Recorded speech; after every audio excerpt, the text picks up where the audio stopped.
Shivam ये editor Dubli 4 by पतली 4. गाय और उसका मालिक घूमने के लिए शहर आते हैं। तभी कुछ लोग उसकी पतली हालत का मजाक उड़ाने लगते हैं। दुखी होकर गाय और उसका मालिक हरे भरे घास के मैदान में चले जाते हैं। वहां गाय का मालिक गाय को खूब सारा घास खिलाता है और खुद बादाम खाता है और गाय को भी बादाम खिलाता है। धीरे धीरे दोनों के शरीर ठीक होने लगते हैं।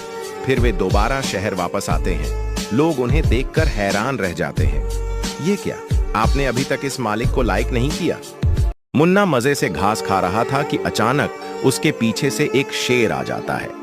मुन्ना की माँ जैसे ही यह दृश्य देखती है, तुरंत दौड़कर आती है और शेर से जमकर मुकाबला करती है। लेकिन शेर मुन्ना की माँ को जमीन पर पटक देता है।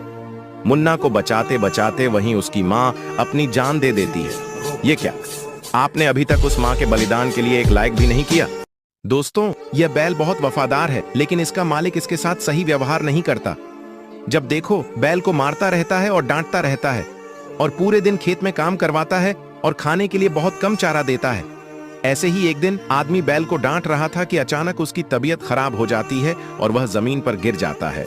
ये सब देखकर बैल घबराकर अपने मालिक को कंधे पर बैठाकर शहर के अस्पताल ले जाता है, जहां डॉक्टर आदमी को इंजेक्शन लगाते हैं। कुछ देर बाद आदमी ठीक हो जाता है और उसे अपनी गलती का एहसास होता है। ये क्या, आपने इस बैल के लिए अभी तक एक लाइक नहीं किया? यह गाय बहुत मेहनती है, दिन भर खनती रहती है और एक बड़ा सा तालाब खनती है और उसमें पानी डालती है और उसमें बहुत सारी मछलियाँ छोड़ती है। धीरे धीरे मछलियाँ बड़ी होती चली जाती हैं। लेकिन एक दिन एक हरामी भालू तालाब के पास आता है और तालाब में घुसकर मछलियाँ पकड़कर खाने लगता है। तभी गाय देखती है और भालू के पास आती है। भालू ताकतवर होने के कारण गाय को पकड़कर जमीन पर पटक देता है। गाय तुरंत पुलिस स्टेशन फोन करके पुलिस बुलाती है। पुलिस आती है। गाय रोते हुए पुलिस को सारी बात बताती है। पुलिस गाय की बात मान लेते हैं और भालू को हथकड़ी पहनाकर जेल ले जाते हैं। ये क्या, आपने इस गाय के लिए अभी तक एक लाइक नहीं किया? दोस्तों, ये बेचारी डक को कुछ बदमाश लोग पकड़ कर लेके जाते हैं और बहुत ही खतरनाक से जंजीरों से बांध देते हैं। ये बेचारी डक उदास होकर रोने लगता है। ये बदमाश लोग डक को एक फैक्ट्री में लेके आते हैं और इसे मिट बना देते हैं। क्या इस बेचारी डक के लिए एक लाइक करना चाहोगे?